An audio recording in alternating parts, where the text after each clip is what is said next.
the news on Isak? I don't have any news on him, but if a player scores and then gets injured and doesn't come back on the pitch, so doesn't try to come back, which is what Conor Bradley, for example, did, but I had to take him off as well because he couldn't go on. But if a player doesn't even try to come back, that's usually not a good thing, but I cannot say anything more than that. That is just gut feeling, but nothing medical to say about it. But he hasn't got any gut feeling of his own, has he, about it? Haven't spoken to him about that yet, but it's a good thing that he scored. Good goal, assisted by Florian Wirtz. Said last week already that players are getting better, our team is getting better. Again, wasn't perfect today, especially not in the last 10 minutes. But in the meantime, we pick up points, and I see the team developing in the way I would like them to see. Arne, that must make it all the more frustrating losing Alex, because that's probably the sort of moment you've been looking forward to, Florian playing fast to him and combining with you. Yeah, that's what we would like to see happening a lot. Good finish, good pass. But yeah, let's not be too negative yet. Yeah, maybe we don't know yet. So let's hope he's back with us soon. But yeah, difficult to say to you now. Adam? I mean, I guess just sort of what's the overall reaction to that? Because it's obviously a massive win, but it looks like it's going to come at a cost not just with Alex, but with Jeremy perhaps as well. No, Jeremy has no problem at all. I didn't want to go down to 10 men for 30 seconds. I think this is the only country where if players are injured, they need to go 30 seconds off. With a head injury, even 45. So I adapted to that. I knew there wasn't long to play, and I thought we struggled a lot with a +1. So playing 10v10 for half a minute with him being on the floor, yes or no, then just go with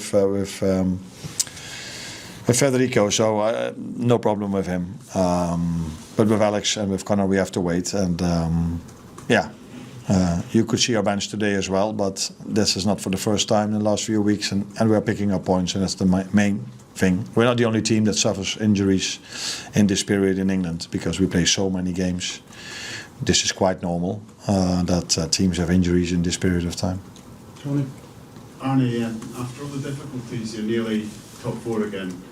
I mean, how do you assess where you are and what the last sort of few weeks have been? No, of course we're happy with that, but when we started the season, it wasn't as if I was thrilled and completely happy when we were top 4.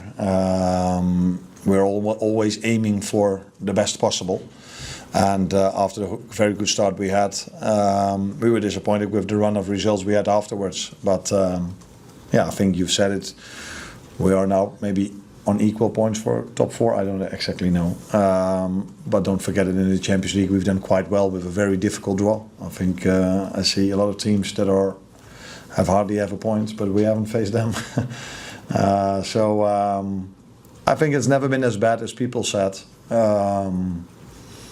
but it's also true that we are definitely not perfect yet. But we knew this when we made so many changes in the summer, that it would take time.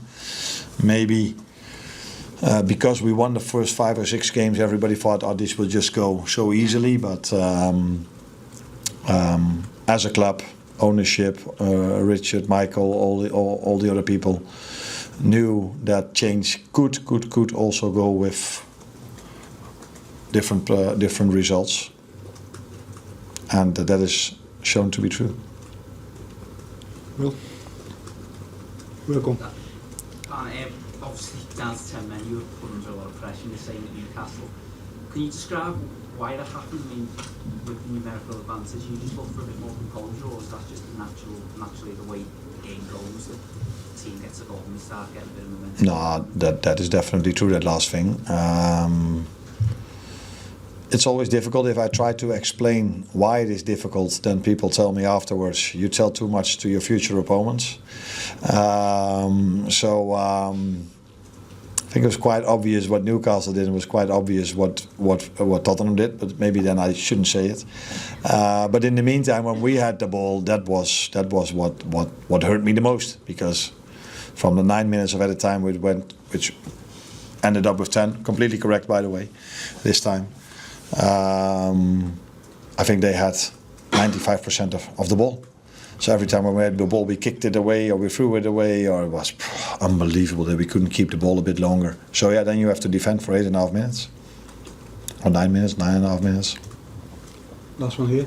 Arne, it was obviously difficult those 10 minutes to stoppage time. How pleased for you to see Christian Romero get sent off and just make it that little bit easier for those last few minutes? I thought it would mean that it was a bit easier, but in reality it wasn't. So of course they still had the free kick, and I know what a special player Porto is and how good of a free kick he has. He showed that already with the corner kick he took, which led eventually to the goal in some other moment. So I thought let's first survive this free kick. And to be honest, I thought against 9 we will probably be able then to keep them away from our goal. But it looked as if we were down to 9 and they were with 11, because it was attack after attack after attack, which didn't lead to a goal. Both decisions correct. The second one I haven't seen, so there was the second yellow. So I thought one of our players got a yellow, and I was like, how can Ibu get a yellow card for this? But Ibu wasn't even on a yellow. But then I saw that they got one, so I don't know what happened, why he got the second yellow. The first one was with Xavi Simons. I don't think he had any intention to do it, but yeah, if you see it back, where he touches him from behind, touch the height, I think it was calf Achilles. This time, already a few times in games when other teams made fouls like that against us, it didn't lead to a red card. But this time it did, and I think I've seen multiple times that these fouls are a red card. But I've seen this season a few times when other teams made these same fouls against us that it wasn't. So you always rely a little bit on who is the VAR and what does which decision makes the referee.